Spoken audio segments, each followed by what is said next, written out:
RSP, may hawak ako ditong libro. Mamaya malalaman natin kung ano ang nilalaman nito at kung sino ang author. Pero bago yan, silipin naman natin ang mga naganap sa First Dengue Summit na pinangunahan ng Philippine Medical Association, Philippine College of Physicians at Philippine Pediatric Society. Let's all watch this. Ang dengue ay isa sa mga nakakaalarmang sakit na patuloy na binabantayan.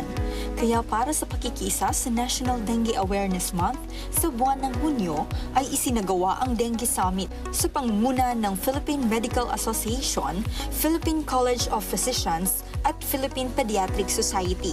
Taong 2023 na itala ang pinakamataas na kaso ng dengue sa buong mundo kung saan apektado ang 80 bansa. Tinatayang aabot ng 6.5 milyon ang kaso at 7,300 naman ang dengue death-related. This is one of those countries that's known to be endemic for dengue. No?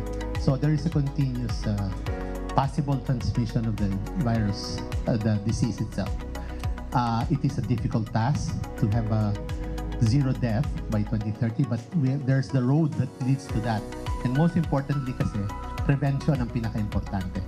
You're getting now, karamihan ng mga reports, dengue, the illness, is already a complication of the bite. So ang ating hinahabol ngayon, proper communication na, community involvement, the medical doctors' involvement, to prevent the vector from growing bigger. So una, mas mataas talaga ang dengue sa highly urbanized area. Okay, one. And those who are highly vulnerable are really the children, the less than 5 years old. Okay, but we also have emerging data now that the elderly and those with comorbidities, the adults, are also as vulnerable as that than the less than 5 years old. So palagi nating sinasabi yan, ang dengue hindi lang bata, pero ang mga adult pwede ring matamaan, pwede ring mag-severe, especially those pregnant, yung may mga kapansanan kagaya ng may mga comorbidities, no? At saka yung may mga who are immunocompromised. Masasabing isang malaking hamon ang makamit ang zero dengue death by 2030. At kinakailangan ang pagtutulungan ng mga government at non-government sectors.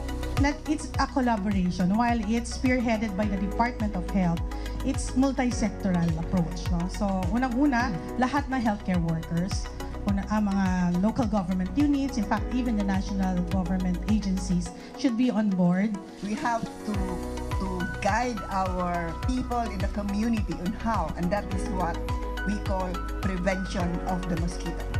Wala pa mang bakuna sa kasalukuyan dito sa Pilipinas, magiging isang malaking hakbang ang strategic implementation ng pagbabakuna kung sakali mang ito ay aprubahan ng gobyerno sa kabila ng vaccine hesitancy sa bansa.